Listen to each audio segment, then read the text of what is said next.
Bonjour à tous et merci d'être là aujourd'hui. Alors aujourd'hui, on va parler de l'importance du facteur humain dans les processus d'intégration d'entreprise. Alors juste un chiffre qui résume tout à mon avis. On estime qu'au niveau mondial, au moins 70% des processus d'intégration d'entreprise ne produisent pas au final la valeur qui en était attendue. Si ce chiffre est aussi haut, c'est sans doute parce que les entreprises sont capables de dépenser énormément pour acquérir une de leurs concurrentes, mais peinent ensuite à réunir de l'argent pour réaliser le projet lui-même. Mais c'est surtout aussi, et peut-être surtout, parce que le facteur humain reste insuffisamment pris en compte dans les projets d'acquisition. Les budgets, souvent, prévoient les ajustements fiscaux ou juridiques qu'il faut réaliser, les chantiers de restructuration organisationnelle à mener, les objectifs à atteindre en termes de revenus ou d'économie, mais trop souvent, ils négligent les coûts à engager pour rassurer les équipes, pour les informer du projet, pour les y associer.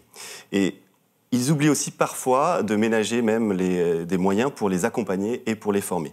Et pourtant, tous ces volets qui sont nécessaires pour les aider à surmonter les défis de ces vastes réorganisations qui inquiètent souvent trop chez l'entreprise absorbée et peut-être pas assez chez celle qui l'achète. Alors Anne-Laure Marchal, bonjour. Bonjour. Vous êtes directrice de clientèle au sein du pôle Society de l'Institut CSA. Alors au cours de cet événement qu'on a intitulé « Le facteur humain, clé du succès d'une intégration d'entreprise », on va d'abord commenter avec vous les résultats d'une enquête qui a été récemment réalisée par le CSA sur le sujet auprès de salariés et auprès aussi de DG, de DRH, de DAF et de responsables du M&A. Sa principale conclusion, si j'ai bien compris, c'est que les salariés ont globalement bien vécu les grandes transformations liées à ces rachats d'entreprises ou de fusions, mais que les processus d'intégration, eux, ont causé beaucoup d'inquiétudes. Anne-Laure, est-ce que j'ai bien compris ? Tout à fait. On y reviendra, mais en effet, c'est derrière un retour plutôt positif. On voit qu'il y a vraiment des choses encore à travailler. Alors, expliquez-nous. Alors, peut-être tout d'abord un petit aparté, en effet, sur la méthodologie. Vous l'avez dit, on a interrogé des salariés, donc là, de manière quantitative, un échantillon de 252 salariés, au sein d'entreprises de plus de 500 salariés, donc plutôt des ETI, des grandes entreprises. Et l'important, c'est que ces salariés, c'est les salariés qui ont vécu au cours des 5 dernières années un processus de fusion ou d'acquisition, donc qui ont vraiment cette expérience récente-là. Et puis, on a également complété ce volet par une étude qualitative, donc des entretiens individuels avec une dizaine donc, de dirigeants, DRH, DAF, vous l'avez dit, des entretiens à peu près d'1 heure pour avoir leur regard sur leur expérience en tant qu'en charge de mener ces projets dans des entreprises. Alors ici, c'est quelques grands enseignements clés qu'on retient particulièrement de cette enquête. Vous l'avez dit, dans l'ensemble, le regard rétrospectif que portent les salariés sur ces transformations, il est positif. Le constat est clair, il est très largement partagé. C'est 85% des salariés qui nous disent avoir bien vécu ces transformations. Près d'un quart, 24%, qui nous disent même l'avoir très bien vécu. Pour autant, on voit tout de suite ici une petite nuance, puisque au sein des entreprises qui ont été cédées, donc des salariés qui ont vécu une cession, 28%, donc là plus d'un quart, nous disent quand même l'avoir mal vécu.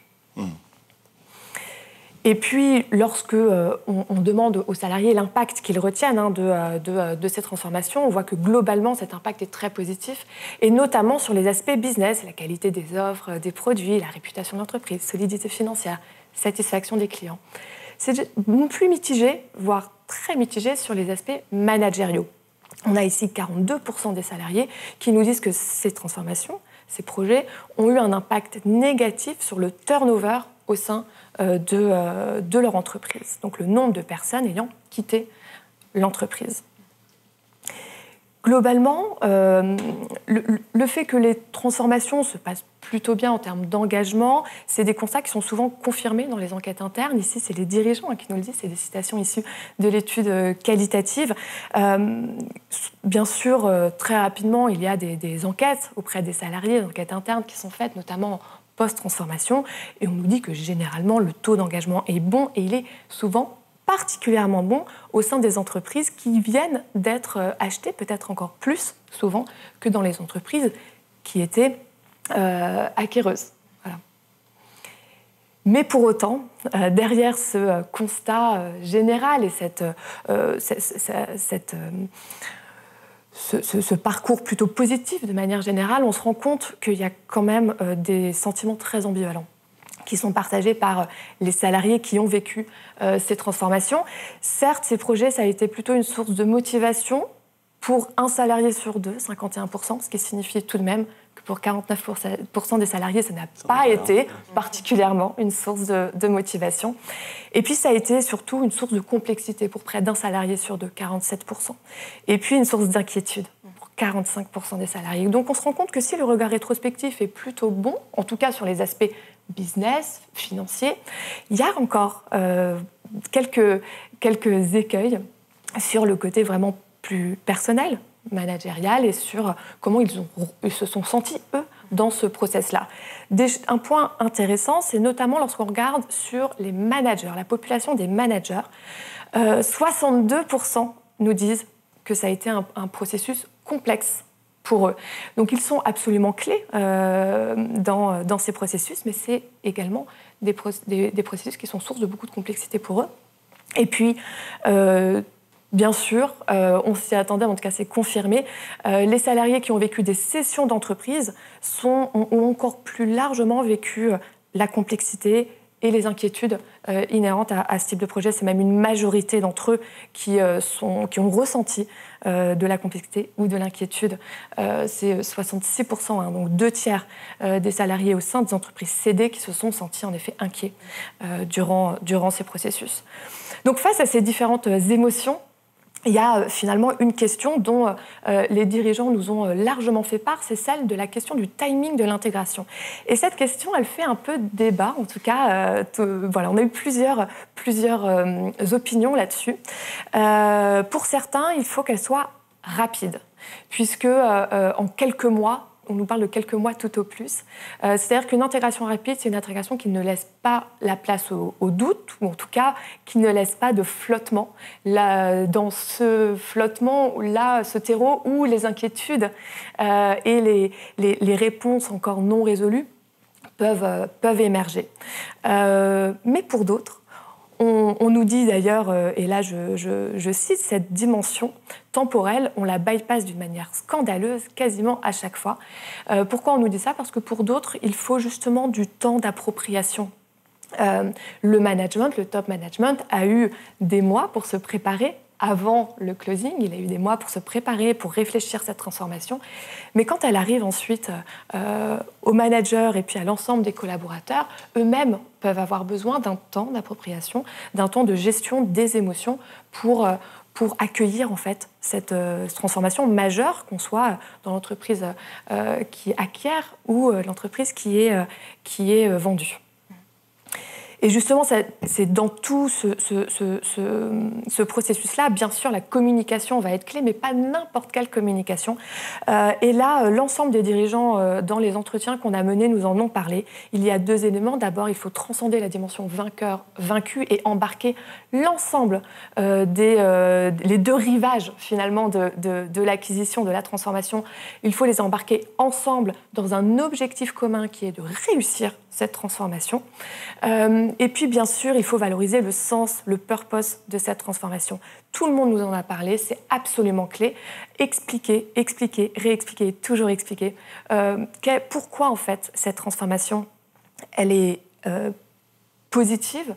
Qu'est-ce que ça va amener et pourquoi, finalement, elle est presque naturelle, peut-être à certains égards ? Malgré tout ça, finalement, aujourd'hui, on se rend compte que lorsqu'on demande aux salariés comment ils évaluent finalement la prise en compte du facteur humain dans le processus qu'ils ont traversé, la note moyenne est de 5,8, c'est donc très mitigé. Voilà. Et en effet, les dirigeants qu'on a interrogés nous disent qu'il y a besoin d'investir plus dans ce facteur humain. C'est-à-dire que souvent, on pense au légal, on investit sur le légal, le financier, etc. Mais le facteur humain reste un peu le parent pauvre de l'investissement dans ces projets. On nous dit peut-être 10%, on nous a cité à plusieurs fois ce chiffre de 10% en fait, du budget hors coût de l'acquisition, qui était du budget du projet qui était investi sur l'humain. Et on nous dit finalement l'humain, il peut se perdre un peu derrière des questions qui sont bien sûr centrales, mais assez techniques, fiscales, juridiques, etc. Et on peut vite perdre le focus sur l'humain. Mais qui dit humain, dit émotion, on en parlait juste avant. Et donc, il est inévitable d'adresser, en fait, ces émotions. Et là, les dirigeants nous disent, il y a une seule méthode qui marche, c'est l'empathie. Voilà. C'est-à-dire, il faut se mettre à la place, en fait, de l'autre. Là encore, que ce soit dans l'entreprise qui acquiert ou l'entreprise qui est vendue, comprendre d'où il vient, son parcours, son point de vue, etc. C'est vraiment tout un des soft skills qui sont nécessaires. Et on nous dit, en fait, voilà, le plus important, c'est de la gestion des émotions. Et puis, il faut faire preuve d'empathie pour expliquer et pour embarquer les collaborateurs dans le projet. Lorsqu'on demande aussi aux salariés, finalement sur différents éléments, est-ce qu'ils ont été mis en place ou pas durant le processus qu'ils ont vécu. On voit que de manière générale, il y a eu de l'information, des réunions d'information, une page dédiée sur l'intranet. Voilà, ça a plutôt été mis en place, en tout cas dans à peu près la moitié des projets. Mais lorsque vous regardez ici les résultats, tout en bas de cette hiérarchie, on retrouve les perspectives d'évolution et l'accompagnement en fait dans l'évolution de son poste.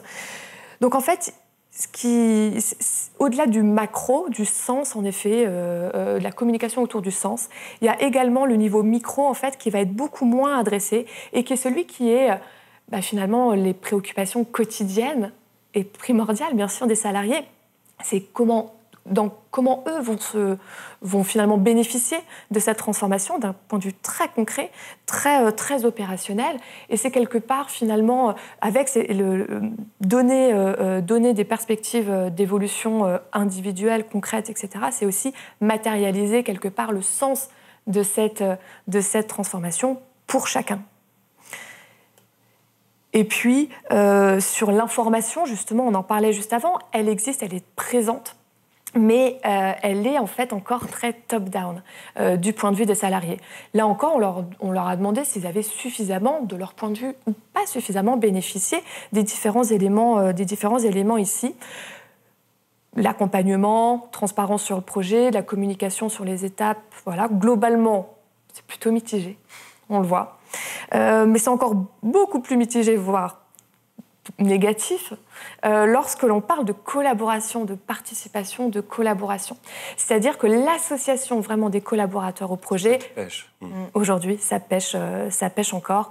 Et lorsqu'ils ne sont pas associés au projet, lorsqu'ils le reçoivent quelque part, il peut y avoir beaucoup de communication, d'information. C'est difficile d'être embarqué dans ce récit commun que représente en fait cette transformation.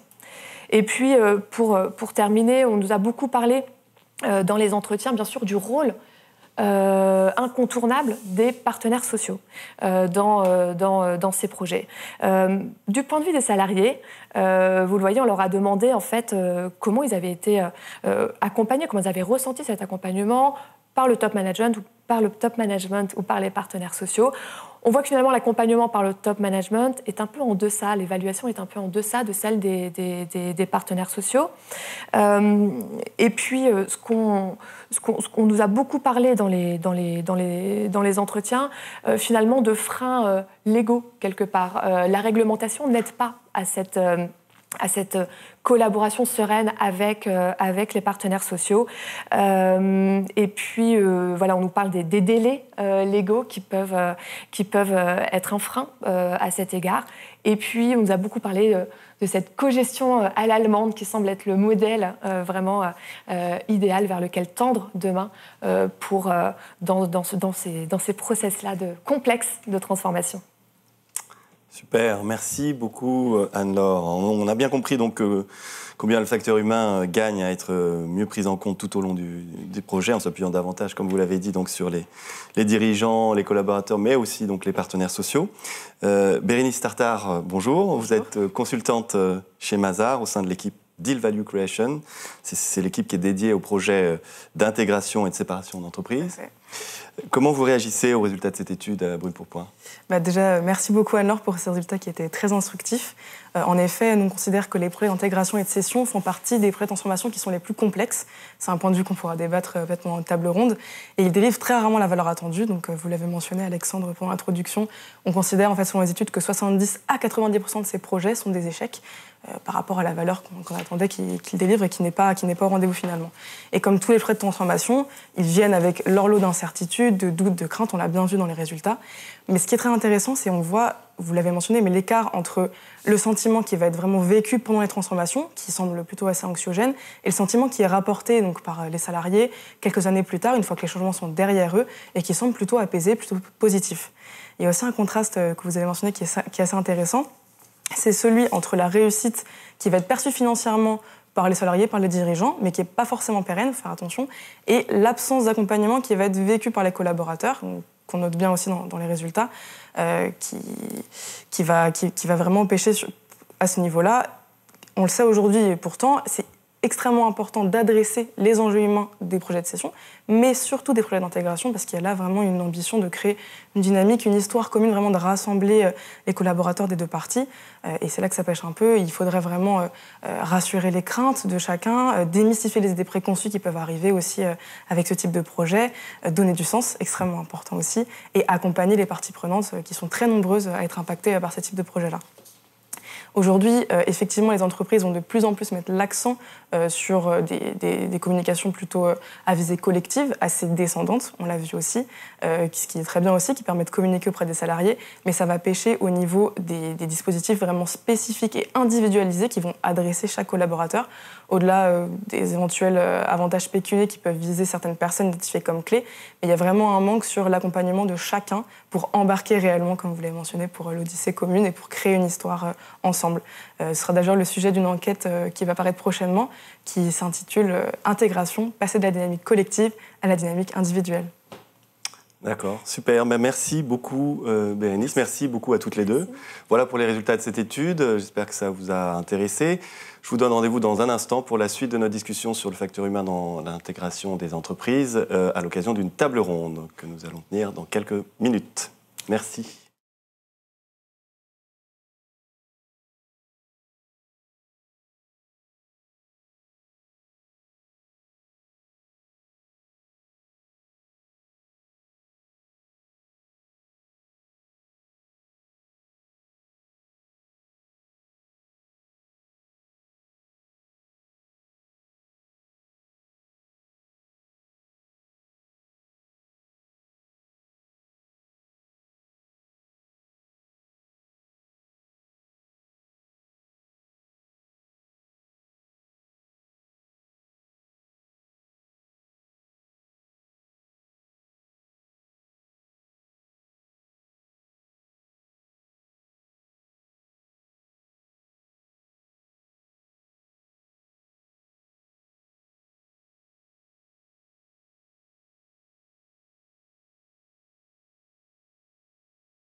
Rebonjour, donc nous voici de retour pour continuer cette discussion autour d'une table ronde avec nos invités. On va essayer de reprendre chacun des sujets qui ont été évoqués dans l'étude avec vous, Anne-Laure. Merci d'être encore là avec nous.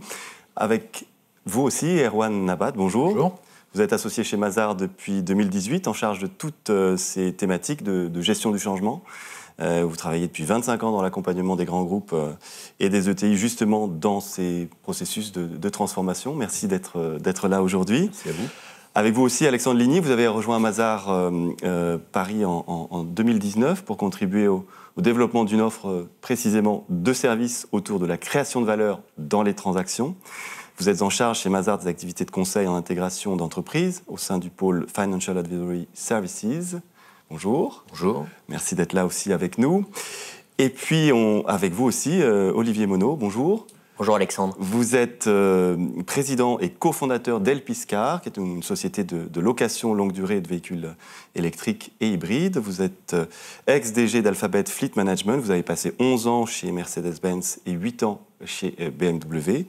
Vous avez vécu 2 rachats, c'est bien ça, pendant lesquels vous avez eu en charge l'ensemble du processus, de la préparation, de la cession jusqu'à la finalisation de l'intégration. Merci d'être avec nous aussi et de partager avec nous votre expérience. Alors, j'aimerais bien peut-être pour qu'on commence, qu'on reste une seconde d'abord sur le constat, celui qui nous a été présenté par Anne-Laure dans les résultats de cette étude. Et j'ai envie peut-être de commencer par vous, Alexandre Ligny, en vous posant la première question. Est-ce que 1 + 1 fait toujours 2 en matière d'intégration d'entreprise? Alors 1 + 1 fait rarement 2 en matière d'intégration. On a dans l'ambition, quand on fait une acquisition, d'ailleurs d'aller au-delà de ça, parce qu'on essaie de déclencher quelques synergies, donc d'aller vers 2,5, vers 3. Mais dans les faits, dans la réalité, et sûrement par le fait d'avoir des intégrations qui sont peut-être mal préparées, mal gérées, on a atteint des seuils plutôt de 1,5 ou 1,8, voire même de 1 si c'est plutôt un projet qui devient catastrophique et qui fait que l'acquisition perd toute sa valeur.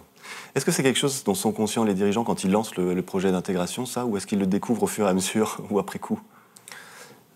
Ça peut varier. Alors, à chaque fois, les contextes sont différents, mais je pense qu'il y a beaucoup d'ambition. Si on devait mettre tous les facteurs anxiogènes, un peu financiers, au moment où on prend les décisions, on en prendrait peut-être rarement et on ferait rarement des acquisitions. Donc, à un moment donné, ce sont des projets qui sont très secrets, qui sont un peu en huis clos. Tous les opérationnels ne sont pas forcément investis au moment où il faut prendre la décision. Et donc, on découvre la réalité du terrain en le vivant et en gérant les projets au quotidien. Donc, c'est ça le vrai sujet, je dirais. Olivier Monod, vous confirmez?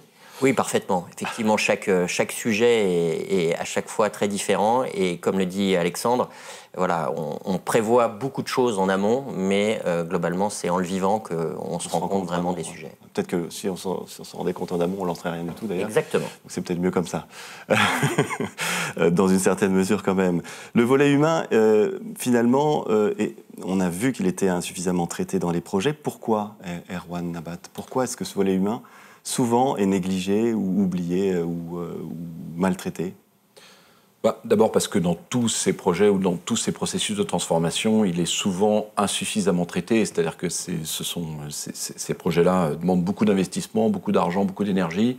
Et c'est vrai que le facteur humain, c'est un peu le cherry on the cake de ce genre de projet. C'est pas, je dirais, le facteur primordial qui est pris en compte au démarrage. Il y a des facteurs financiers, économiques, juridiques, fiscaux qui sont souvent pris en compte et qui sont très, très complexes.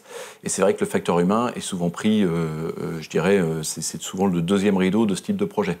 Donc c'est vrai que sur le constat, et on le voit bien dans l'étude, c'est vrai que cette dimension humaine, c'est une dimension pourtant tout à fait essentielle. Et c'est vrai qu'en particulier pour ces projets d'intégration, il y a beaucoup d'autres types de projets de transformation dans les entreprises, mais en particulier pour les projets d'intégration, il y a des dimensions qui font que le facteur humain devrait évidemment être pris en compte de manière tout à fait primordiale, et notamment parce que ce type de projet engage des dimensions symboliques, culturelles, organisationnelles, managériales extrêmement importantes. On va y revenir, on l'a vu d'ailleurs dans les chiffres de l'étude, mais c'est vrai qu'aujourd'hui, ce facteur-là est le facteur tout à fait essentiel de la réussite ou de l'échec de ce type de projet. Ces dimensions rituelles aussi, vous m'aviez dit une fois. Qu'est-ce que vous voulez dire par là, rituel? C'est-à-dire qu'il y a dans les cultures d'entreprise, les entreprises ou les organisations fonctionnent d'une certaine manière, elles ont une forme de singularité, on va dire, et c'est justement dans la confrontation de ces singularités, souvent qu'on analyse en termes de rites ou de valeurs ou de croyances, et dans la confrontation de ces singularités, effectivement, il peut se passer des choses, et des choses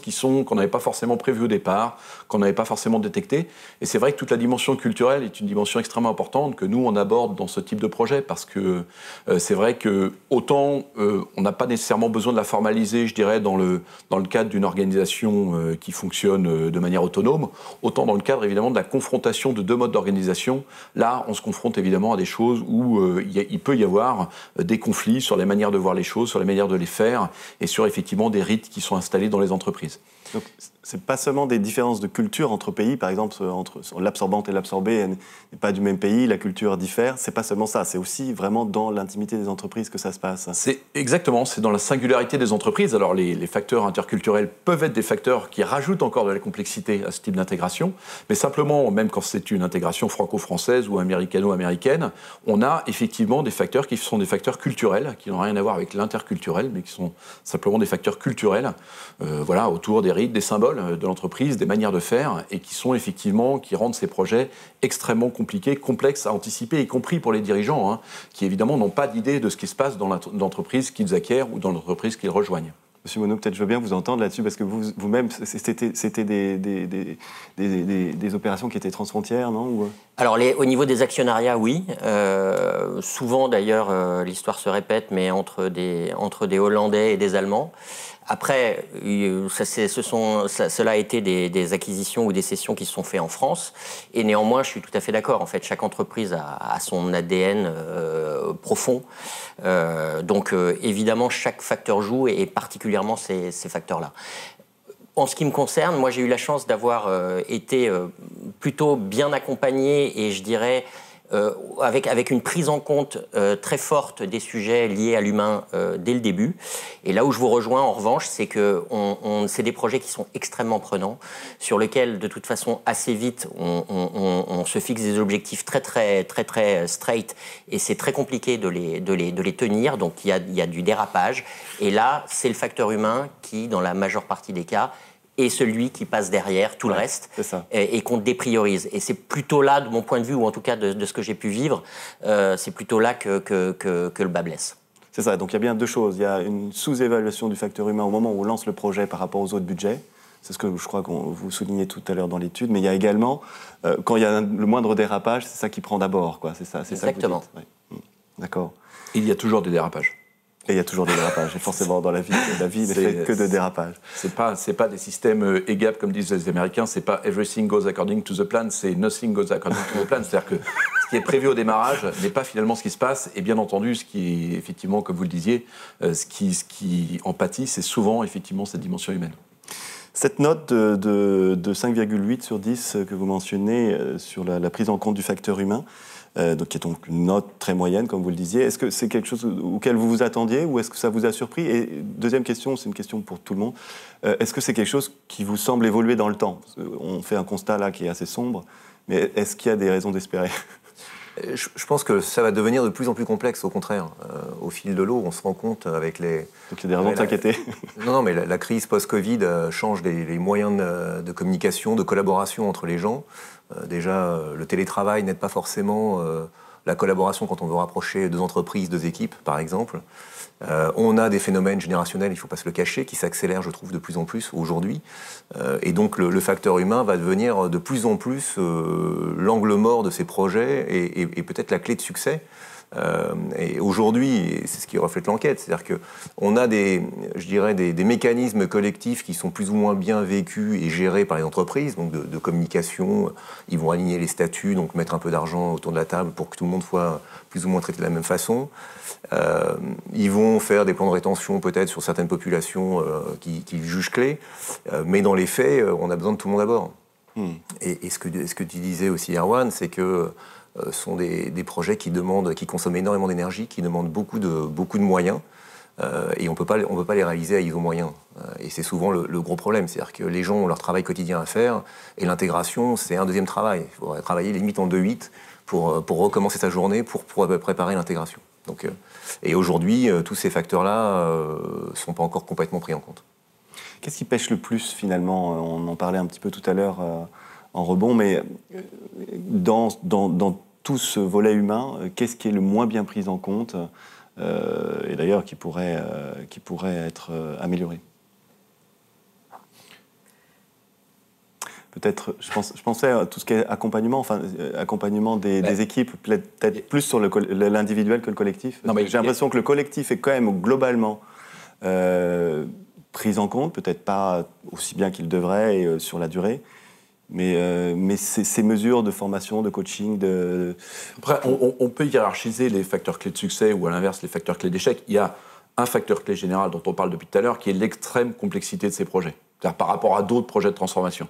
Quand vous mettez en place un système d'information dans une entreprise, c'est déjà un projet très complexe, à la fois techniquement et relationnellement. Quand vous mettez en place, quand vous faites une intégration ou quand vous êtes dans un processus de cession, c'est là, il y a d'autres dimensions encore qui viennent se rajouter sur ces dimensions techniques et humaines, qui sont, on le disait tout à l'heure, des dimensions symboliques, etc. Donc la complexité est insuffisamment prise en compte, et vous l'avez souligné tout à l'heure. On est même de la part des dirigeants parfois dans une sorte de délit. C'est comme les grands projets d'infrastructure, c'est-à-dire que si on dit le vrai coup au début, il n'y a jamais de projet d'infrastructure, quoi. On ne fait pas le tunnel sous la Manche si on dit au début le vrai coup. Hein. Donc là, c'est pareil dans les projets d'intégration. On sait qu'il y a des coûts, les dirigeants, on ne peut pas dire qu'ils ne sont pas au courant. Il y a des tas d'études qui portent sur les facteurs d'échec et sur l'importance des échecs de ce type de projet. Donc, de manière générale, c'est l'insuffisante prise en compte de la complexité de ce type de projet qui amène à un certain nombre de comportements ou de dispositifs insuffisants et qui prennent insuffisamment en compte le facteur humain. Après, sur des éléments beaucoup plus spécifiques, je dirais, il y a quelques aspects très particuliers. On en a parlé tout à l'heure, mais le sens notamment de ces projets, c'est-à-dire le pourquoi on le fait, ça peut paraître bizarre compte tenu des investissements, mais le pourquoi on le fait est parfois douteux et surtout, il n'arrive pas bien à infuser, transpirer dans les entreprises et dans les organisations. C'est-à-dire que quand on prend au plus bas niveau de l'organisation, c'est vrai que parfois on se demande pourquoi finalement cette intégration a été réalisée, et c'est un des facteurs essentiels. Et puis ensuite, on l'a vu, la place du management, vous l'avez souligné tout à l'heure Anne-Laure, c'est vrai qu'on voit bien que celui qui absorbe finalement tout, celui qui est au bout de l'entonnoir de ce type de transformation, c'est le manager de terrain. Lui, effectivement, il a toute la complexité, c'est-à-dire à la fois la complexité managériale, organisationnelle. Il doit intégrer des équipes, comprendre ce qui se passe, comprendre la nouvelle entreprise, qu'il soit d'ailleurs dans l'entreprise cédée ou dans l'entreprise qui intègre. Il doit gérer évidemment les nouvelles équipes. Il doit intégrer des nouveaux outils, des nouveaux dispositifs, des nouvelles organisations. Voilà. Donc lui, le manager, c'est précisément la courroie de transmission et un peu le maillon faible, il faut bien le dire, de ce type d'intégration. Après, il y a d'autres facteurs sur la partie humaine qui rentrent en compte, qui sont soit des facteurs tout à fait standards dans les projets de transformation, on l'a dit tout à l'heure, complexité humaine, complexité technique, soit des facteurs très spécifiques, on l'a souligné, les éléments culturels, par exemple, sont des éléments, ou rituels, sont des éléments qui sont tout à fait spécifiques à ce type de projet. Et je terminerai juste là-dessus, mais c'est vrai qu'aujourd'hui, les entreprises travaillent beaucoup sur leur raison d'être, sur pourquoi elles sont là, et donc elles renforcent très fortement leur singularité, ce qui évidemment ne facilite pas les processus d'intégration. C'est plus on est singulier, plus c'est difficile de s'acoquiner évidemment avec une autre entreprise ou une autre organisation. Ouais. Est-ce que quelqu'un veut réagir ou compléter, non ? Peut-être parce que c'est justement complexe, les dirigeants qu'on a interrogés nous ont beaucoup parlé de l'importance de l'anticipation, justement du facteur humain. Et un peu à la manière parfois l'insuffisance des investissements financiers sur cette question, dans ces processus de transformation, le sentiment qu'on a eu, c'est qu'il pouvait y avoir peut-être parfois une insuffisance aussi d'anticipation de la gestion du facteur humain avant, en fait, vraiment en amont du projet, et qu'en fait, en amont du projet, il y avait une anticipation des risques financiers, des risques business, mais que l'anticipation du risque sur le facteur humain était peut-être aujourd'hui insuffisamment prise en compte, et à quel point, finalement, on nous a dit à quel point il était important d'avoir des équipes pluridisciplinaires en charge du coup de ces intégrations, mais qui intègrent également des experts people, des experts RH, management, qui puissent justement évaluer ces questions culturelles, ces questions humaines, etc. Je ne sais pas ce que... Oui. Non, c'est juste. Et si je peux rajouter quelque chose, et sans arriver ou sans vouloir essayer de poser une réponse un peu simpliste à ce sujet qui est tout sauf simple, néanmoins, moi, ce que je pense, c'est qu'il serait super important, dès le départ du projet, au moment où tous les objectifs sont fixés sur les différents sujets, de se dire qu'on ne dérogera pas et qu'on va rester là pour le coup par rapport à ce qu'on s'est dit et ce qu'on s'est fixé comme objectif, du point de vue humain. Parce qu'en fait, on se rend compte... Côté intangible, quoi. On touche pas. Exactement. Et peut-être sans en faire quelque chose de trop compliqué. Mais en revanche, se dire, voilà, il y a des choses qui sont vraiment sacrées, entre guillemets, dans le processus. Parce que finalement, vous le disiez tout à l'heure, on va avoir à gérer des sujets, par exemple, liés à l'informatique, qui peuvent être extrêmement complexes. Et à un moment... le projet informatique va déraper parce que les équipes ne seront pas complètement prêtes, on va retrouver des choses. En revanche, et souvent, encore une fois, pour de mauvaises raisons, on va déprioriser des choses assez simples de communication, de rendez-vous dans l'entreprise, de partage de paroles pour essayer de... Et ça, en fait, il faudrait, à mon avis, quasiment le sacraliser dès le départ et en faire un des key factors, un des key success factors, parce que c'en est un. Donc finalement, peut-être aussi bêtement que ça, et même si c'est vraiment... pour l'avoir vécu contre-intuitif quand on le vit en tant que manager et en tant que leader d'un tel projet, à mon avis, c'est une bonne piste à creuser. C'est quelque chose que vous avez déjà vu ou qui se fait, de sacraliser comme ça l'aspect humain Alors ça arrive souvent un peu en second par rapport au marché et au business quotidien. Après, il y a des entreprises qui essaient de le faire, mais pour rebondir là-dessus, je dirais que un des sujets qui peut aussi tendre les situations, c'est la notion d'acceptation du changement. L'acceptation du changement, alors l'entreprise qui est acquise, elle sait que ça va changer, que potentiellement son management peut changer, ses façons de faire, ses outils, etc. Par contre, celle qui va être en acquisition, souvent n'a pas cet esprit-là, cet état d'esprit-là, et elle est plutôt dans la position, ce qu'on disait, gagnant-perdant. Mais je pense que dans les consciences, il faut se dire que le changement, c'est pour tout le monde et ça va être maintenant. Et qu'on n'est pas sur un modèle à déployer industriel de façon automatique. On va être sur une co-construction, sur une hybridation pour que ça fonctionne. Et donc, c'est comment on arrive à mettre en place ces niveaux de conscience et ces niveaux de collaboration pour que les gens puissent commencer à collaborer de façon apaisée et de façon sereine. Alors justement, on va passer un peu après le constat aux voies d'amélioration. Et justement, vous me permettez une transition parfaite avec ce que je voulais évoquer avec vous. Mais comment on crée justement ce sens, cette histoire commune dont vous parliez aussi, qui assure, je crois que l'enquête dit que c'est déjà la moitié de la réussite du projet quand on arrive à faire ça. Comment on fait concrètement pour inventer cette histoire et la faire partager avec tous ? Il faut déjà comprendre la société qu'on va acheter. Et je reviens sur ces notions de culture, de mode de fonctionnement, de rituels qu'il peut y avoir dans chaque société. Et en fait, on a essayé d'avoir une approche un peu différenciante dans le sens où on essaye de comprendre qu'est-ce qui a fait la force, qu'est-ce qui a fait que ces entreprises ont quand même eu du succès à un moment donné, et comment on peut faire pour ne pas détruire de la valeur quand on est en train de les intégrer. Et donc c'est tout un diagnostic qu'il faut essayer de faire, je dirais, à tous les niveaux de l'organisation et de l'entreprise, pour comprendre qu'est-ce qui fait la force aujourd'hui, qu'est-ce qu'il faut essayer de ne pas bouger, pour garder cette espèce d'ADN et de dynamique, et au contraire de regarder en quoi on peut s'enrichir mutuellement avec des faiblesses qui peuvent être partagées des deux côtés, pour essayer de construire ce qu'on appelle des quick wins, mais en tout cas de montrer que la mayonnaise va prendre parce que chacun peut s'apporter, nourrir les faiblesses de l'autre avec sa propre force. Quick win, c'est donc des choses qui sont faciles à faire rapidement et qui créent une sorte de dynamique pour le projet. Tout à fait. C'est important de montrer qu'on va pouvoir amalgamer correctement les choses, que les gens vont commencer à collaborer et avoir des succès ensemble. Là on parle de l'entreprise absorbée, on est bien d'accord. Les deux. D'accord, les deux. Les deux. Il est primordial que des deux côtés, on arrive à montrer les signaux de la collaboration et de voir que cette collaboration mène à des succès. Monsieur Monod, là-dessus, je veux bien entendre votre expérience aussi. Oui, alors il ne faut surtout pas, justement, dans tous les discours qu'on peut avoir, il ne faut surtout pas essayer de splitter un discours vis-à-vis de ceux qui acquièrent et de ceux qui sont vendus. Il faut, au contraire, apporter une histoire commune. Et puis, il y a quelque chose d'extrêmement important. On l'a dit, c'est vrai que ce sont des projets qui, malheureusement, d'un point de vue communication, sont quasiment impossibles à anticiper en interne, de par la législation qui est extrêmement... et là, je ne veux pas revenir là-dessus, il y a probablement de bonnes raisons, mais c'est vrai que ça ne facilite pas. En revanche, ce qui est clé aussi, c'est au moment où, justement, enfin, tout le monde se parle et on commence un peu à expliquer tout ça, c'est d'expliquer à tous les collaborateurs l'intérêt de cette unification ou de ce rachat.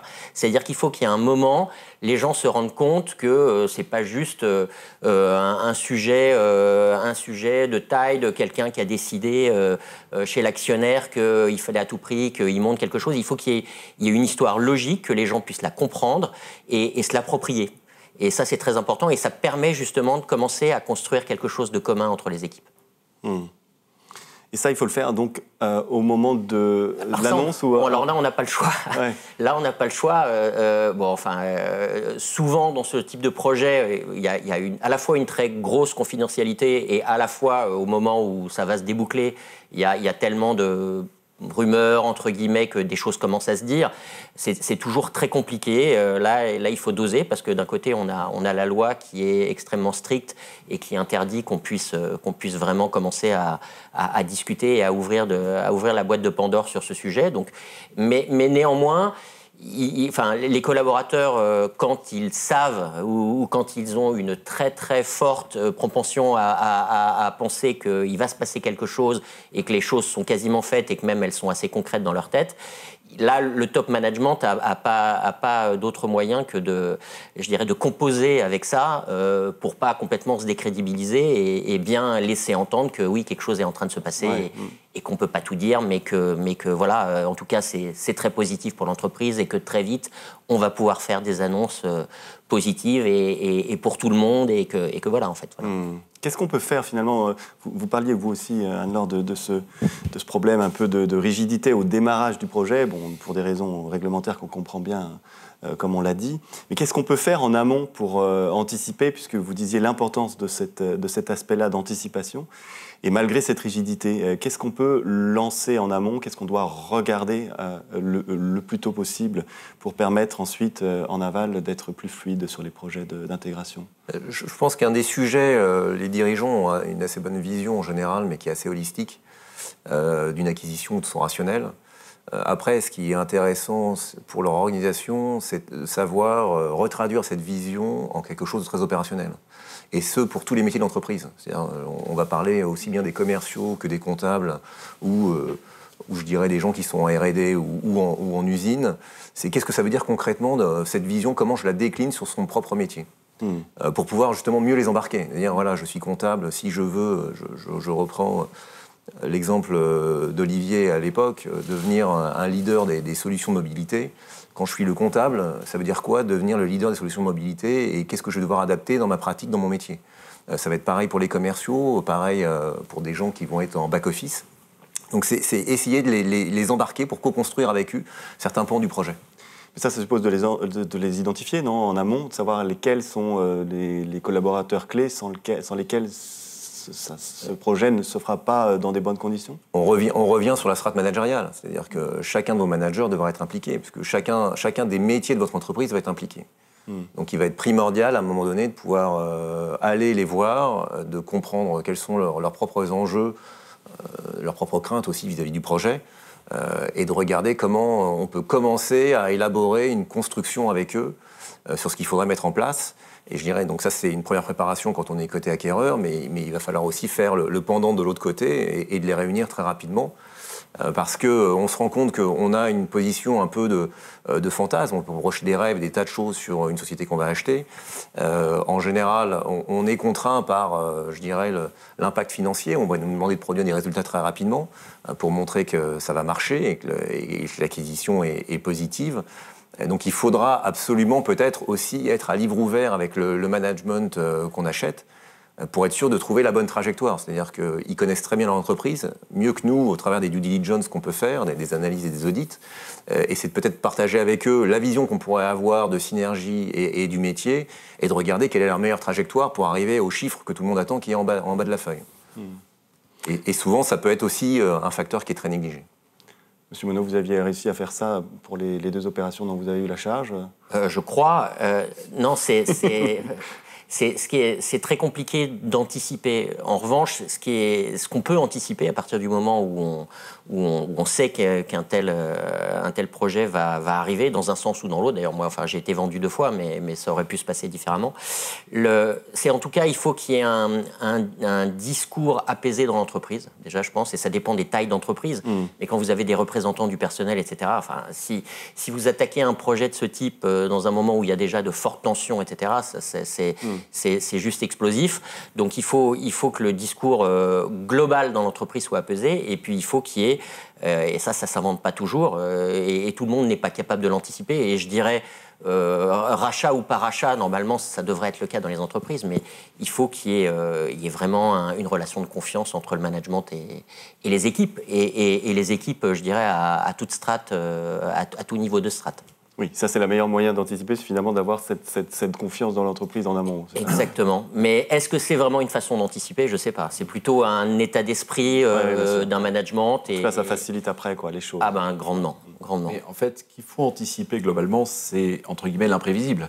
Il y a beaucoup de réflexes qu'il faut avoir dans ce type de projet qui sont complètement contre-intuitifs. On l'a dit, vous avez cité ça tout à l'heure. C'est-à-dire, il faut se préparer à l'impréparable, en gros à l'imprévisible, à ce qui peut se passer, parce qu'on sait très bien que ça ne se passe jamais comme prévu. Il faut effectivement axer ça, alors que tout nous pousse à axer l'intégration de ce type de projet autour des éléments financiers, fiscaux, techniques.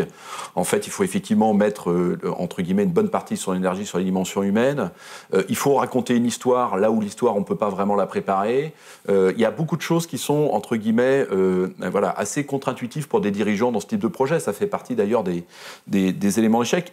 Par ailleurs, il ne faut pas considérer que soit d'ailleurs pour l'acquéreur ou pour le cédant, il ne faut pas considérer non plus qu'une entreprise, c'est un seul bloc et tout à coup, tac, tac, tac, c'est comme dans les études CSA, il n'y a pas 100% des gens qui tout à coup sont d'accord avec le projet ou ne sont pas d'accord. On a comme d'habitude, comme dans tous ces types de projets, un certain nombre de managers qui sont plutôt partisans de l'intégration, d'ailleurs chez le cédant comme chez l'acquéreur, et puis il y en a d'autres qui sont un peu plus lointains, et donc il faut les convaincre petit à petit, il faut repérer ceux qui effectivement savent travailler dans le sens des objectifs stratégiques de l'entreprise, et il faut travailler avec eux.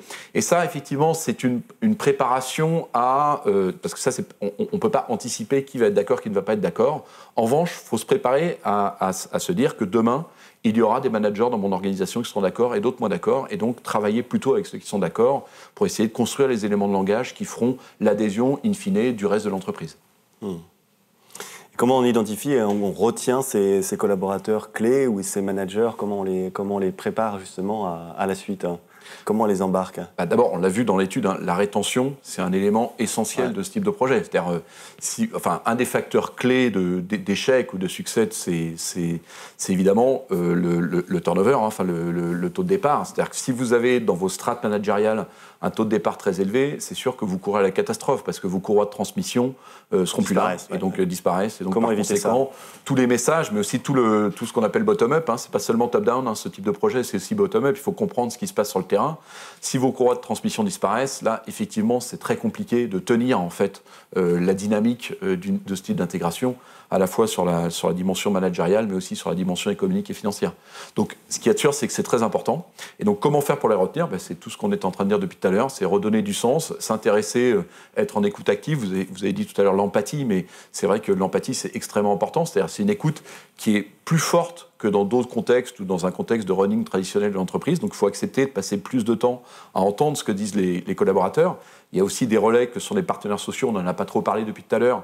On a parlé de la gestion à l'allemande. C'est la gestion des pays scandinaves plutôt et allemandes, on va dire. Mais disons que c'est vrai qu'eux, ils ont des relations sociales qui font qu'ils ont justement cette captation des éléments du terrain qui leur permettent de savoir un peu comment ça se déroule et d'ajuster leur dispositif de communication, de formation, d'intégration de manière un peu plus particulière. Et c'est sûr que, alors on va y revenir parce que c'est le thème de la conférence, mais c'est sûr qu'aujourd'hui, il y a beaucoup de dispositifs collectifs qui sont mis en place dans ce type de projet, là où c'est sûr qu'il faut certainement passer à une gestion beaucoup plus individualisée parce que les parties prenantes sont finalement très individuelles et les destins des personnes dans l'entreprise cédante ou dans l'entreprise qui acquiert sont des destins finalement très individuels. Que ce soit pour le fondateur, que ce soit pour les partenaires sociaux, que ce soit pour les managers, que ce soit pour les dirigeants, bref, pour les collaborateurs évidemment. Donc pour tous ces gens-là, il y a aussi une partie destin individuel. Or, ces projets sont traités aujourd'hui beaucoup avec des dispositifs collectifs. Contrairement à d'autres projets de transformation qui commencent à beaucoup s'individualiser. Quand vous prenez les PSE, par exemple, les PSE, ça devient de plus en plus individualisé. Les projets de système d'information, ça devient de plus en plus individualisé. Pour l'instant, les projets d'intégration, ça reste encore des projets avec des dispositifs d'accompagnement très collectifs. Alors restons un peu là-dessus, si vous voulez bien. Plus individualisé, ça veut dire quoi concrètement? Qu'est-ce qui peut être mis en place de manière individuelle pour les collaborateurs ou les managers? Si vous prenez un exemple tout simple, hein, vous êtes manager d'entreprise qui vient de faire une acquisition, je sais pas, vous managez 10 personnes, demain on vous demande de manager 20, parce qu'il faut reprendre la partie qui est acquise. Est-ce que personne ne juge ou essaie de savoir si vous êtes capable de passer de 10 à 20? Est-ce qu'il y a besoin d'avoir un renfort, un coaching, une formation managériale? Et ce qu'il faut aussi voir, c'est que les 10 que vous rajoutez aux 10 que vous avez déjà en management, ce ne sont pas les mêmes. Effectivement, ils n'ont pas la même culture. Ils ne vous voient pas comme le seigneur, et ils ont peut-être le couteau entre les dents, donc il va falloir aller dépenser beaucoup plus d'énergie pour les convaincre et pour les amener à bord. Et donc, souvent, cette réflexion de se dire, est-ce que j'ai besoin de moyens qui soient soit sur de l'accompagnement individuel ou de l'accompagnement d'équipe? Ça peut être aussi une des solutions, c'est de dire, c'est faire cet effort d'un peu de contrition, de se dire, voilà, comment on va y arriver, comment on peut travailler ensemble demain. De temps en temps, il y a besoin d'aide externe et souvent, ces aides ne sont pas quantifiées ou pas mises en œuvre. Monsieur Monod, vous aviez mis en place des choses comme ça individualisées ou est-ce que c'est quelque chose qui est Alors encore... oui, et puis après, pour être honnête, en tant que dirigeant, bon, alors effectivement, moi j'ai eu la chance de vivre ça 2 fois, mais quand on vit ça la première fois, ça s'invente pas. Et c'est là que c'est extrêmement important d'être entouré de spécialistes qui viennent vous conforter ou vous apporter un certain nombre de méthodes ou un certain nombre d'options que vous pouvez activer ou pas. Mais oui, on essaye de le faire. Après, à nouveau, ça dépend des tailles d'entreprise, ça dépend de plein de choses. Ça dépend, est-ce que ce sont des entreprises sur lesquelles, enfin, les entreprises qui se réunissent sont des entreprises qui sont elles-mêmes déjà en croissance et dans un marché en croissance, ou est-ce qu'il y a des choix, entre guillemets, à faire sur les collaborateurs existants? Moi, j'ai eu la chance à chaque fois d'être dans un marché qui était très porteur et dans des entreprises qui se développaient beaucoup. Donc, au moins, il y avait pas il y avait ce stress en moins de se dire est-ce qu'on peut garder ou pas tout le monde? Ça se pose aussi clairement dans d'autres cas. Et puis effectivement, d'essayer toujours et au maximum qu'il n'y ait pas un perdant, un gagnant, qu'il n'y ait pas des racheteurs qui se sentent tout puissants et des rachetés qui se surstressent par rapport à la situation. Moi, j'ai vécu quelque chose de très, en 10 secondes, mais j'ai vécu quelque chose d'assez atypique, je pense. C'est que la deuxième fois que j'ai été racheté, j'ai été finalement racheté par une entreprise qui était plus petite. Et effectivement, au tout départ, il y avait probablement un petit peu ce sentiment du racheteur plus fort que le racheté. Et puis très vite, c'est moi qui ai été nommé patron de l'ensemble. Et là, du coup, ça a complètement inversé. Donc, il y a beaucoup d'inquiétudes, j'imagine. Ça a inversé les inquiétudes. Et finalement, tout ça, c'est des équilibres assez complexes et sur lesquels il faut travailler, communiquer. Et voilà, il y a pas enfin, les gagnants, c'est tout le monde dans la nouvelle structure. C'est moi qui ai mis les ronds sur la table, donc vous c'est allez... pas winners takes all, comme exactement, on dit. Ouais. Exactement. Parce que si on est dans cette philosophie, effectivement, c'est très compliqué, notamment, mais on l'a vu d'ailleurs dans l'étude, hein, notamment pour les gens qui font partie de l'entreprise acquise, oui, ou de l'organisation acquise. Ouais. Et donc vous avez dû, j'imagine, beaucoup travailler pour rassurer les gens qui avaient sans doute été... Je pense qu'on doit toujours le faire, mais ce qui est effectivement ce que j'ai vécu, c'est que ceux qui arrivaient avec des fortes convictions d'être les forts de la... se sont retrouvés, enfin eux-mêmes d'ailleurs, parce qu'il n'y a eu aucun événement, si ce n'est le fait que le patron et de l'entreprise et du projet était le patron de la structure achetée. Mais je trouve que c'est des bons exemples, parce que quelque part, ça veut dire que tout ça, c'est des équilibres qui sont très très fins et auxquels il faut faire très attention. Et néanmoins, ça prend du temps d'expliquer aux gens que voilà, que tout le monde va être gagnant de cette nouvelle aventure, quoi. Les déséquilibres dont on parlait au début, donc l'oubli ou la négligence sur le volet humain, est-ce qu'on peut dire qu'il porte surtout et avant tout sur les salariés ou les managers de l'entreprise absorbante, c'est-à-dire celle qu'on a tendance à oublier, puisqu'on comprend assez bien que l'absorber, il faut faire un effort de communication, mais est-ce qu'on n'oublie pas soi-même de se l'appliquer quand on rachète une entreprise ? Les résultats de l'étude montrent plutôt le contraire. Les éléments, c'est que... Enfin, une des choses, c'est, en fait, on a utilisé beaucoup depuis le début de cette table ronde et dans l'étude le terme de rassurer. Mais qu'est-ce que ça veut dire rassurer, en fait ? C'est-à-dire, est-ce qu'on est capable, d'ailleurs, dans ce type de projet, de rassurer ? En fait, on n'est pas capable de rassurer, puisque globalement, l'incertitude, elle est valable du plus haut niveau de l'entreprise, même parfois chez les actionnaires, même au-delà des dirigeants opérationnels, mais y compris chez les actionnaires, jusqu'au plus bas niveau de l'entreprise. Et donc rassurer, ça ne sert à rien. Quoi que vous disiez, de toute façon, il y a derrière ce que vous dites une espèce de procès d'intention sur ce que vous êtes en train de raconter, c'est justement pour nous rassurer. Donc quelque part, les gens ne sont pas rassurés par votre capacité à rassurer. Donc il faut partir du point de vue que c'est des projets pas rassurants, quoi. C'est des projets insécurisants, voilà. Et donc du coup, comme c'est insécurisant, toutes ces dimensions-là, justement, il faut les prendre en compte en se disant, comment je vais finalement manager cette incertitude en faisant finalement, en partageant, et c'est le phénomène d'empathie dont vous parliez tout à l'heure, c'est accepter le fait que, oui, on est dans une situation particulière, difficile, singulière, spécifique, parce que chaque intégration d'entreprise, c'est quelque chose de très spécifique pour le coup. Autant sur les autres types de projets, il peut y avoir des choses qui sont assez standards, autant sur ce type de projet, même si vous l'avez vécu 2 fois, c'est pas du tout standard, c'est jamais standard. Donc du coup, vous n'êtes pas dans du standard. Donc vous ne pouvez pas rassurer sur ce qui va se passer parce que vous-même, vous ne le savez pas. Et donc du coup, sur ce principe de rassurer, en fait, rassurer, c'est tenir... Déjà, il y a quelques éléments clés, c'est déjà tenir une histoire sur la durée, c'est-à-dire être très persévérant sur ce que vous racontez, sur les quelques messages clés que vous voulez faire passer. Et ça, c'est difficile. On s'aperçoit souvent que dans ces intégrations, au fur et à mesure, les messages clés ils disparaissent un peu, ils s'amenuisent derrière toute la complexité technique, juridique, fiscale, managériale, etc. Or, ce qui tient les éléments, c'est le fil rouge, c'est le fait que régulièrement, on vous rappelle qu'on fait ça pour quelque chose. Ce qui tient aussi, c'est le fait que vous vous occupiez de vos managers, que vous vous occupiez de vos parties prenantes, les partenaires sociaux, vous consacriez du temps au fait que ils partagent bien les mêmes objectifs, mais aussi que vous écoutiez les difficultés qui sont réellement, qui adviennent réellement sur le terrain. Voilà, c'est ces éléments-là qui vont faire qu'on va rassurer, et c'est pas avec des grands messages de communication sur le thème, vous inquiétez pas, tout va bien se passer. Rien ne se passe jamais bien dans ce type d'intégration, jamais. Donc il vaut mieux partir de ce point de vue en se disant comment on va finalement, enfin c'est Churchill, quoi, on vous promet un peu du sang et des larmes, mais c'est plutôt ça qu'il faut dire, pour dire on va se souder autour finalement d'un projet collectif plutôt que le contraire. À tous vous entendre, vous parlez beaucoup de projets qui sont un peu trop top-down et pas assez bottom-up. Comment on peut justement aller chercher de l'info sur le terrain, faire remonter le ressenti des équipes et être plus attentif à elles ? Alors vous avez parlé un peu des partenaires sociaux, du rôle des managers également. Qu'est-ce qu'on peut faire dans ce champ-là ?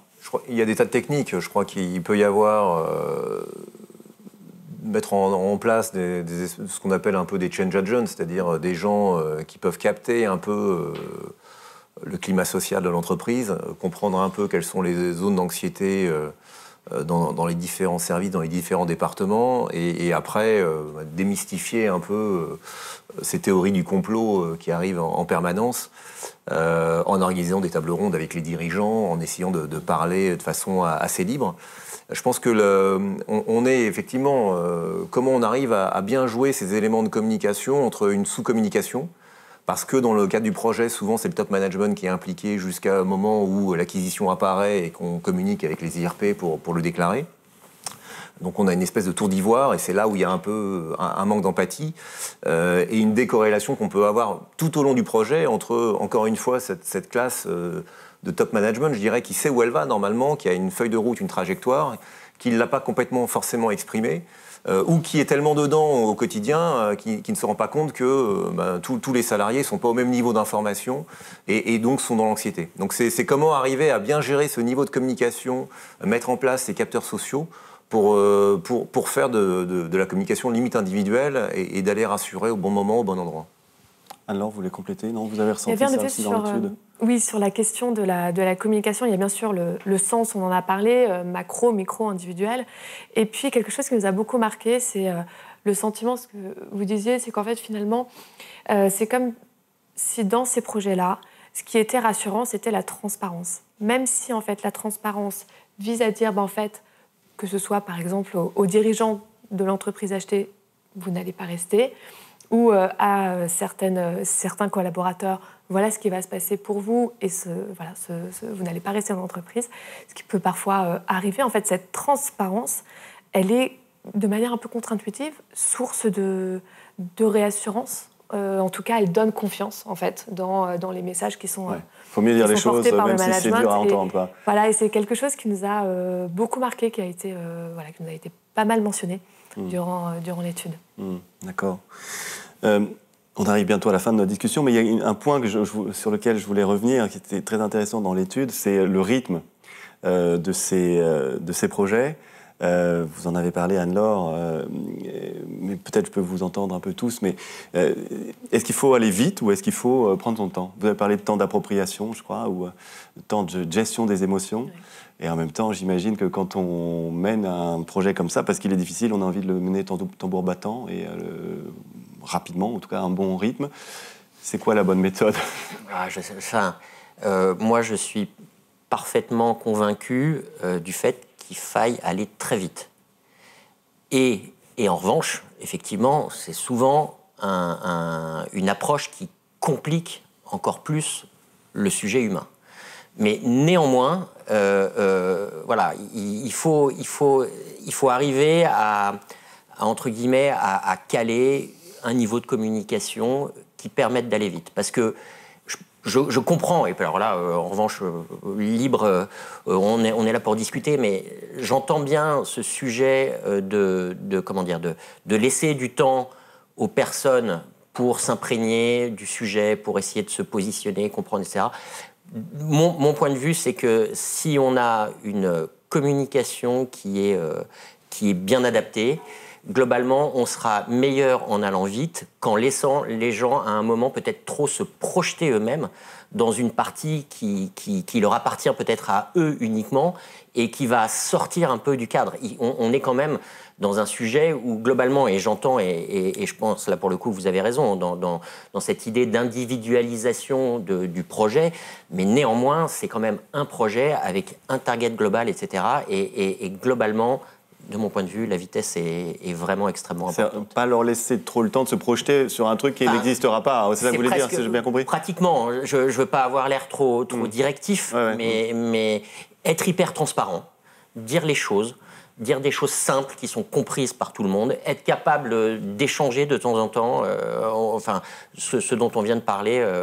Moi, j'avais des petits déjeuners plusieurs fois par mois avec des personnes qui étaient tirées au sort, entre guillemets, sans management intermédiaire pour essayer de libérer la parole, ce qui n'est pas toujours simple, parce que souvent, c'est des gens qu'on connaît peu et donc, finalement, ils sont presque plus impressionnés qu'autre chose que cette possibilité qu'on leur donne de pouvoir s'exprimer. Aller vite, c'est super important. Alors après, aller vite, ça ne veut pas dire faire n'importe quoi. Pas confondre vitesse et précipitation. Il y a une vraie notion de rythme, comme dans tous les projets. C'est-à-dire qu'il faut qu'on maintienne une dynamique, quoi qu'il arrive. Sinon, on perd en efficience. Je pense que tout le monde peut le constater. Si on fait un peu preuve d'empathie, quand on est en train d'être concentré sur une tâche et qu'on doit l'arrêter pour la reprendre un peu plus tard, on sent bien qu'on est beaucoup moins efficient et on perd du temps à le faire. Donc c'est un vrai sujet. En tant que tel. Oui, le rythme, c'est pas une dimension entre guillemets technique ou une des modalités de ce type de projet. En fait, c'est le point stratégique de ce type de projet. En fait, il faut trouver le bon rythme.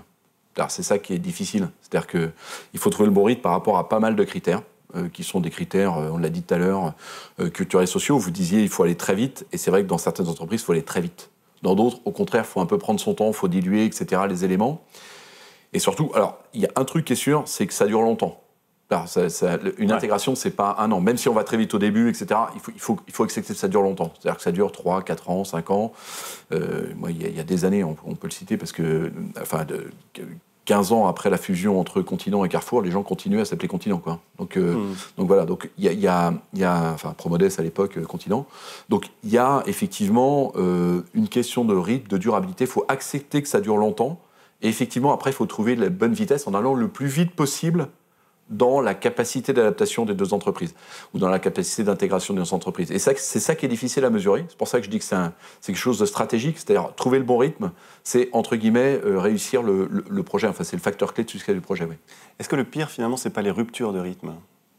Le pire, c'est le fait d'acquérir et de rien faire. Et de laisser les choses pendant 3-4 ans en se disant on se laisse le temps, on va s'apprendre, etc. Et au bout de 3-4 ans, de se dire finalement on va fusionner, on va faire quelque chose. Et en fait, on a laissé un tel état de frustration, mais ça existe vraiment. Hein. Et remobiliser des gens au bout de 3-4 ans alors qu'ils avaient des envies, des tas d'idées au moment où on les a achetés et de constater que rien ne se passe, je pense que c'est la chose la plus complexe à faire. C'est de les remobiliser sur un projet alors qu'ils n'y croient plus. Mais je crois qu'on en avait parlé, vous m'aviez dit qu'il faut éviter l'effet souffler au fromage. Ça revient sur la dynamique du projet, en fait.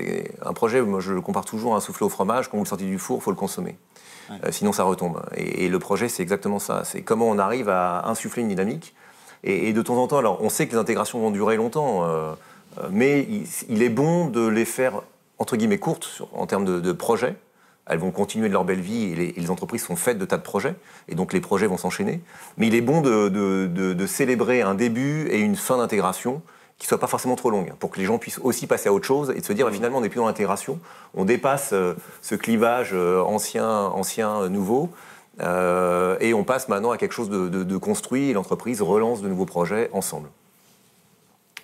Très bien, on arrive je pense un peu à la fin de notre temps réglementaire. Peut-être une dernière question un peu comme ça à la volée, mais s'il y avait un upside ou une chose à changer qui permet vraiment d'améliorer les choses dans le volet humain des intégrations d'entreprise, vous diriez quoi ? Qu'est-ce qui peut être ce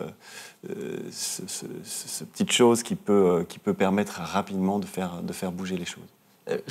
Encore une fois, la dimension RH aujourd'hui, et je dirais même les directions des ressources humaines, elles sont très utilisées pour gérer les crises, pour gérer des plans sociaux, pour gérer des plans de rétention. Mais je pense que c'est une erreur d'essayer de fidéliser les gens que par l'aspect monétaire. C'est-à-dire qu'on va les fidéliser pendant 2 ans, mais quid 2 ans après ? Une fois qu'ils n'ont plus de bonus, ils n'ont plus rien, est-ce qu'ils sont encore intéressés à rester dans l'entreprise ? Et je pense qu'il faut essayer de trouver d'autres mécanismes pour les mettre à bord, pour les motiver, que uniquement cette partie-là. Et peut-être que c'est une réflexion à engager avec les ressources humaines, les partenaires sociaux, de plus longue haleine. Quelqu'un veut compléter ou...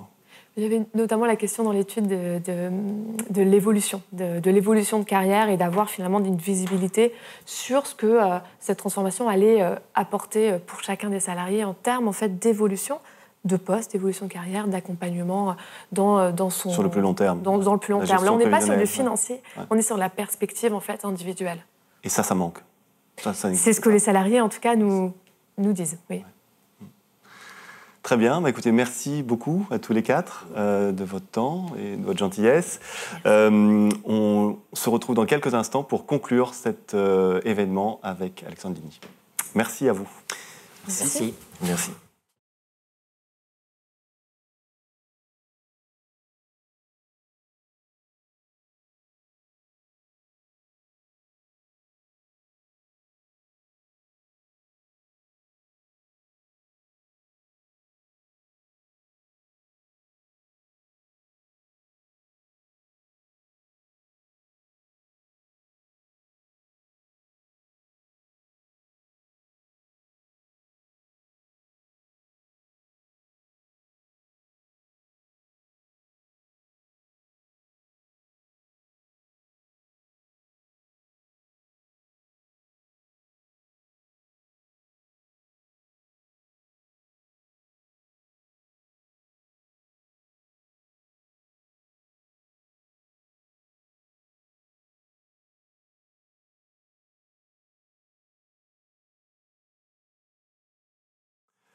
Rebonjour à tous. Alexandre Ligny, il vous revient la lourde tâche de conclure cet événement. Que retenez-vous finalement, ou que doit-on retenir de nos débats d'aujourd'hui ? C'est quoi, au fond, les facteurs clés du succès d'un projet d'intégration d'entreprise ? Alors pour refaire le lien avec ce qu'on vient de dire, effectivement, un des sujets reste la dynamique du projet, le tempo qu'on va insuffler dans ces projets. Pour qu'on ait un bon tempo, je dirais qu'il y a 2 autres choses en préambule qui arrivent. Une première qui est, je dirais, la déclinaison de la vision. Qu'est-ce qu'on veut vraiment faire de façon très détaillée de cette intégration ? et comment on va embarquer les gens du coup par des choses très concrètes qui vont leur parler sur leur métier. Et puis l'autre sujet, c'est anticiper, c'est-à-dire pour être prêt au moment où on a le rachat effectif, il faut absolument avoir fait un tas de choses au-delà des analyses financières, mais se préparer en interne, co-construire, commencer à lancer les planifications, regarder un peu comment on va échanger avec au début la partie adverse, mais qui va devenir une seule partie, un ensemble collaboratif, de regarder quels sont les éléments sur les humains, aussi bien collectifs ou individuels, de comprendre si on peut essayer les différences culturelles des deux entreprises. Et donc tout ça peut se travailler en anticipation, un petit peu en amont, suivant les contextes et les types d'acquisition. Ensuite, on a la partie coût qu'il ne faudra pas négliger. La partie coût, on le voit souvent, on prévoit des tas de synergies, sauf que les synergies ont elles-mêmes un coût. Quand on veut refaire une campagne marketing, quand on veut recruter plus de commerciaux par exemple, former des gens en interne, migrer des ERP, tout ça, ça correspond à un certain nombre de coûts qui peuvent générer des synergies, mais elles sont souvent un peu sous-évaluées. Et au-delà de ça aussi, je dirais que les accompagnements humains, au-delà de faire du réglementaire, d'alignement de statut, on peut aussi se poser la question, est-ce que j'ai pas des moyens à mettre à bord pour projeter mes managers, pour projeter mes salariés, et de les accompagner correctement et les faire co-construire le projet à nos côtés. Et donc la dimension humaine, on l'a vu à la fin, le dernier facteur clé de succès. Aujourd'hui, je dirais que les dimensions collectives sont quand même assez bien prises en compte. Les gens ont maintenant assez d'expérience sur ce type de projet, que ce soit sur des aspects de communication, alors, de différents types, que ce soit des communications individualisées avec des instances représentatives du personnel ou des avancées majeures du projet, que ce soit des sujets de rétention de personnes clés, si tant est qu'on arrive à bien dimensionner quelles sont les personnes clés de ces entreprises, parce qu'en général, l'entreprise est faite de tous les collaborateurs et pas uniquement de certaines personnes qui pourraient être au-dessus des autres. Donc c'est passer de cette dimension, je dirais, collective, de regarder qu'est-ce qu'on peut faire en point à point, en individuel, sur certaines personnes. On a les cas des dirigeants qu'on vient de reprendre, qui sont de temps en temps des entrepreneurs ou des fondateurs d'entreprises.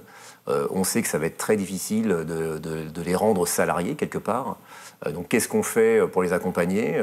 Est-ce qu'on arrive à leur laisser suffisamment de marge de liberté pour qu'ils se sentent encore entrepreneurs dans le futur, ou est-ce qu'il faut déjà penser au départ à une juste passation de relais avec un successeur. On a les sujets de ces managers qu'il faudra accompagner, qui sont dans des environnements qui peuvent être un petit peu hostiles, et donc est-ce qu'ils ont besoin d'être renforcés, d'être coachés, accompagnés de façon très spécifique. Très bien, Alexandre, merci beaucoup. Vous avez bien, je crois, résumé tout ce qu'on s'est dit. Juste deux questions peut-être pour finir, et puis je promets c'est les dernières. Vous parliez donc des dirigeants, des managers, des employés, des IRP aussi peut-être, mais sans doute d'ailleurs, puisqu'on en a parlé beaucoup tout à l'heure. Finalement, s'il y a un maillon important dans tout cela, un prioritaire à qui accorder plus d'attention que les autres, c'est lequel, vous diriez ?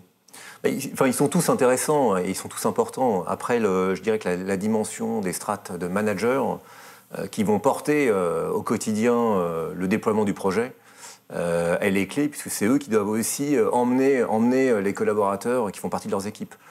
Donc c'est souvent une strate qui peut être un peu négligée. On a tendance à favoriser un peu les dirigeants, les fidéliser.